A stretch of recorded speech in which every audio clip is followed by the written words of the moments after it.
유사남 유튜브에 오신 걸 환영합니다. 제가 오늘 재미난 거 하나 갖고 와 봤습니다. 연합경제에서 다루기는 했지만 저희 채널로도 한번 다룰 필요가 있어서 요거 한번 제가 여러분들하고 같이 한번 해보도록 하겠습니다. 자, 일단 첫 번째로 이번에 가장 중요한 것들 중 하나는 결국 사람들이 고민하는 건 2025년 그래서 주가가 어떻게 됩니까 잖아요. 간단하게 정리를 하면 스티펠 IB 하나 빼고는 대부분의 은행들은 10%에서 15%가량 S&P 500이 성장할 거다라고 생각을 하더라고요. 이제 그런 가운데 안에서 가장 전망치가 높았던 곳은 바로 오펜하이머고요. 조금 더 재미난 건 골드만삭스, 모건스탠리, 뱅크 오브 아메리카, JP 모건 등 좀 대형 IB들 위주로는 조금 더 보수적인 시각을 제시하면서, 근데 그것도 웃긴 건 6,500이야. 지금 S&P 500이 1,800에서 5,900 정도인데 그것이 아마 10%에서 15%가량 상승할 거다라고 생각을 하면서 거의 대부분의 IB들은 전체적으로 S&P 500이 상승할 거다라고 예상을 하고 있더라고요. 중간값은 6,600, 평균값은 6,627, 최대값은 7,100이고요. 최소값은 스티펠의 5,500인데 떨어져도 한 8%가량 떨어진다라고 생각하는 게 가장 최악의 사건이다라고 얘기를 할 수 있을 것 같네요. 자, 일단 그런 가운데 안에서 우리가 매그니피센트 세븐에 대해서, 기업에 대해서 전망이 가장 여러분들이 궁금해하죠. 자, 일단 매그니피센트 세븐 전망이 요즘은 M7이라고 안 하고 배트맨이라고 한다며. 저도 요거 몰랐는데 요번에 그 머니투데이 작가님이 요즘 배트맨 주식 어때요? 라고 했는데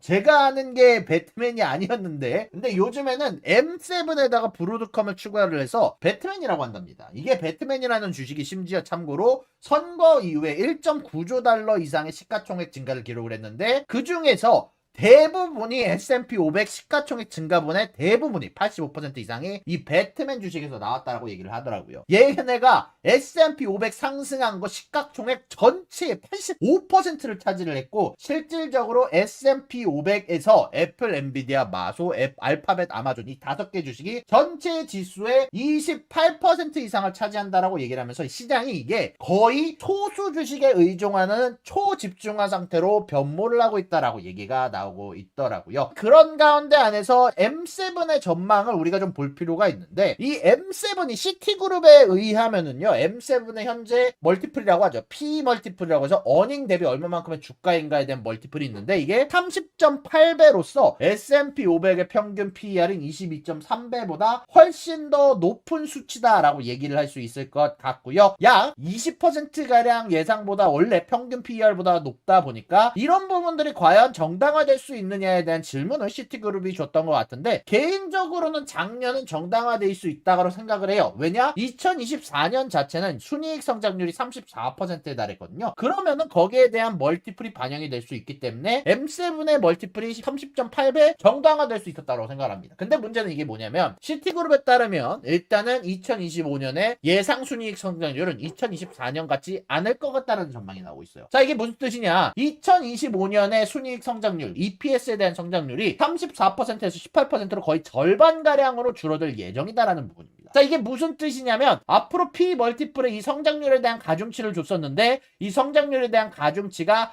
하락할 수밖에 없다 보니까 P 멀티플이 어느 정도 하락할 거다라고 예상한다는 점을 시티그룹에서 얘기를 했다라는 거죠. 그럼에도 불구하고 이거는 제 개인적인 생각이긴 한데요, 2025년이 그래도 저는 M7이 중소형주보다 잘 나갈 것 같다라고 생각을 하거든요. M7인 기업이 가지고 있는 현금이 어마어마하기 때문에 반대로 유동성이 줄어가더라도, 중립금리가 올라간다고 하더라도, 유동성이 조금씩 떨어진다고 하더라도 M7은 거기에 버틸 만한 현금이 있기 때문에 반대로 문제가 생겼을 때 M7만큼 버틸 수 있는 기업은 없다라고 생각을 합니다. 그래서 개인적으로 생각했을 때 M7은 이번 해에도 잘 나갈 거다라고 개인적으로 생각을 하고 있습니다만, 다만 생각보다 만약에 시장이 당이 좋다면 중소형주만큼의 성장이 나오지는 않을 수는 있다라고 생각이 좀 들고요. 그리고 요거는 여러분들이 좀 생각해 볼 만한 부분들이 좀 있는데요, 이게 여러분들 AI 관련된 기술들이 사실 지속적으로 많은 사람들이 여기에 대해서 실질적인 수익 창출로 이어지기를 기대하고 있지 않습니까? 많은 투자자들이 지금 이렇게까지 높은 멀티플을 주는 이유는 AI 기술이 앞으로 실질적인 수익 창출로 이어지게 되면 이게 급속도로 발전할 거다라고 생각을 하고 있기 때문인데, 만약에 이런 AI 관련된 기업들이 실질적 증거를 제시하지 못한다면 가치주나 아니면은 중소형주로 돈이 이동할 작은 정도, 이것도 한번 여러분들이 검토해 두셔야 될 것 것 같고요. 요 안에서 또 우리가 생각해보면 높은 밸류에이션을 받고 있는 기업들이 너무나도 많아진 상태다 보니까 만약에라도 유동성 하락, 특히 관세 관련된 부분들이 여러분들이 염두에 두셔야 될 부분들이 생각보다 많습니다. 하나씩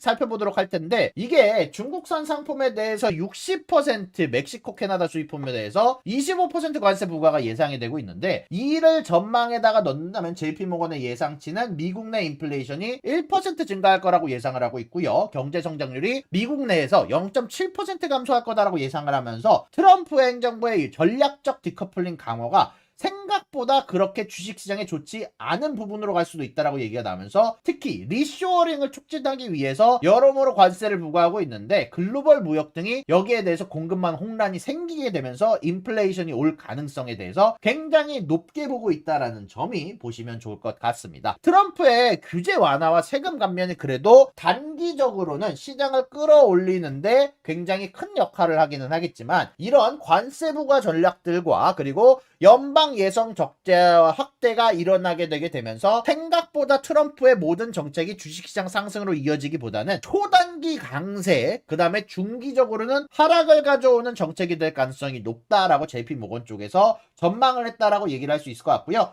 뱅크 오브 아메리카 같은 경우는 좀 재미난 점에 집중을 했습니다. 2025년 미국의 중립금리가 상승할 가능성이 있다라고 얘기를 했습니다. 실질적으로 이 중립금리가 오르는 건 그냥 단순하게 금리가 오르는 것과는 다른 무게감을 지니고 있어요. 중립금리가 오른다라는 건 장기적으로 금리가 초저금리로 내려갈 수 없다라는 거라서 결국 타국가 경제에, 타 국가의 환율에 영향을 줄 수 있는 요소가 되게 되면서 타 국가 경제 전체의 하방 위험을 넣을 가능성이 굉장히 높습니다. 자, 트럼프의 무역 정책은 이런 글로벌 경제 불확실성을 가중시킬 가능성이 높고, 일부 중앙은행이 그래서 이런 부분들을 해결하기 위해서 추가적으로 통화 완화 정책을 채택하도록 유도할 가능성이 높다라고 여러분들한테 얘기를 할 수 있을 것 같고요. 그래서 제가 간단하게 환율에 대한 전망들도 여러분들한테 포함을 시켜봤습니다. 결국에는 여러분들의 주식이 오르더라도 만약에 원화 값어치가 올라가게 되면 여러분들이 돈을 잃을 수 있기 때문에 제가 간단하게 여기에 대한 이야기를 한번 갖고 와봤는데요. 자, 일단은요, 여기에 대해서 환율에 대한 얘기를 해보자면 2025년 1월 1일 기준으로 어저께죠, 환율이 달러당 1470원 1원대로 상당히 높은 수치를 기록을 했는데, 일단 요거 보면서 많은 사람들이 저한테 물어보시더라고요. 달러 원화 비율 1,500원까지 가지 않을까요? 라고 얘기를 했는데, 저는 그럴 일이 거의 없다라고 보고 있기는 합니다. 왜냐하면 한국은행에서 100% 개입할 거다라고 생각을 하고 있고, 저뿐만이 아니라 대부분의 IB들, 투자은행들도 아마 원화 기준으로는 1,500원이 높다라고 예상을 하고 있어요. 특히 JP모건에서는 이렇게 얘기를 했습니다. 2025년 12월까지 환율이 1,360으로 하락할 예정이다. 이는 2024년 12월 환율 대비 6.1%에 해당하는 절상을 예상하고 있다라고 얘기를 했는데, 시티은행도 3개월 내 1,450원까지, 그리고 6개월에서 12개월 내에 1,430원까지 점진적 하락을 전망한다. 왜냐하면 일단 여기에 대해서 왜 1,500원 이야기가 나오냐면, 달러 강세로 가는 건 정해져 있어요. 왜? 달러는 기본적으로 고금리를 다른 국가들보다 높게 유지할 거기 때문에 이런 금리 차에서 나오는 영향으로 인해서 아무래도 달러 강세가 이어지는 건 맞는데, 상대적으로 그럼에도 불구하고 원화 같은 경우는 너무나도 많이 떨어져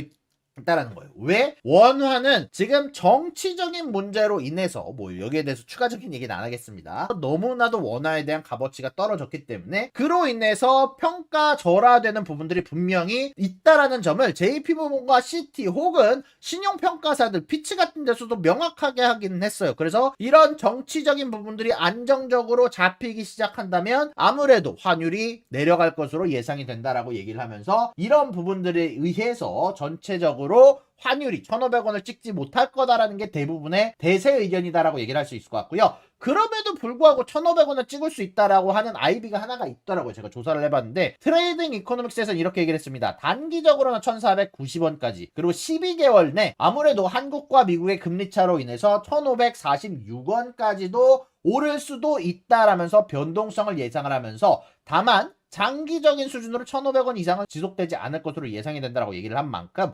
이런 가장 최악을 상정하는 상황의 움직임, 애널리스트의 예상 내에서도 1,500원이 닿더라도 장기적으로 유지될 수는 없다라는 부분들을 명확하게 하는 것처럼 대부분의 투자자들이나 IB들은 1,500원이 달성될 수 없다라고 생각이 들고, 만약에 달성하더라도 유지가 되지 않을 거다라고 생각한다라는 점 여러분들이 염두에 두시면 좋을 것 같습니다. 자, 아무튼 이렇게 대부분의 애널리스트들의 이야기에 대해서 여러분들하고 같이 이야기를 나눠봤는데, 그래도 여태까지 말씀드렸지만 리스크가 여전히 존재하는 상황이고, 많은 IB들이 결국 10%에서 15%가량 성장한다라고 예상을 하고 있기는 하지만 주요 리스크는 여전히 존재하는 상황이다 보니까, 다시 말씀드리지만 트럼프의 관세 및 이민 정책으로 한 인플레이션, 그리고 AI 기술이 수익 창출로 이어질 수 있는가, 그리고 10년물 만기 국채금리가 1년 중 최고 수준에 도달했던 게 며칠 전이지만 이제 많이 내려온 상태죠. 무튼 이런 부분들 관련해서 결국 정책적 지원과 AI 트렌드가 지속적으로 유지가 되면 대형 기술주 중심의 상승세가 이어질 가능성이 크기는 하지만, AI 수익화의 불확실성이 높아서 시장의 다각화의 필요성을 고려할 시기는 되는 것 같기는 하다라고 간단하게 정리를 해드릴 수 있을 것 같고요. 그리고 마지막으로 단기 리스크가 하나가 존재하죠. 단기 리스크, 미국의 항만 노조의 추가 파업 관련된 이슈가 떠오르고 있습니다. 1월 7일부터 다시 또 재협상에 들어간다라고 얘기가 나오고 있는데요. 정리를 하자면 10월 기준으로 이 항구 쪽에서 원래는 파업에 들어갔습니다. 항만 노조가 파업에 들어갔고, 10월 달 기준으로 일단 일시적으로 우리가 모든 부분들의 협의에 이르진 않았지만, 우리가 지금 굉장히 항만이 바쁘다 보니까, 항구가 바쁘다 보니까 일단 1월 7일까지는 우리가 지속적으로 일을 할 수 있도록 연봉만 60% 인상해 놓고, 항만 자동화에 대한 부분은 1월 달에 다시 얘기해보자라고 얘기를 하면서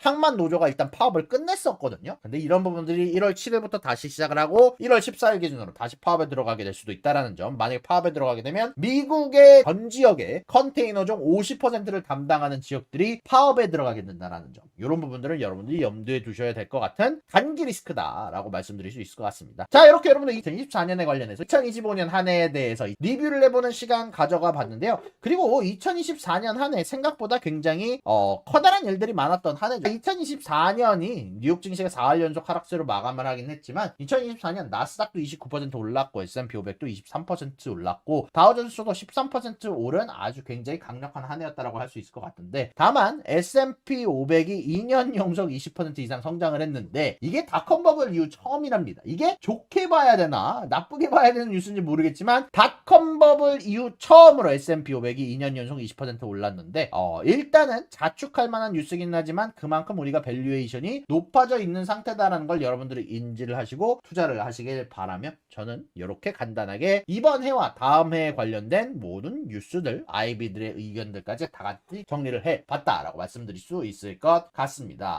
구독과 좋아요는 사랑입니다, 여러분. 유사남의 구독과 좋아요를 눌러주세요. 그리고 여기 있는 비디오도 여러분들을 위해 준비한 거니까 여러분들이 항상 살펴봐 주시면 감사하겠습니다.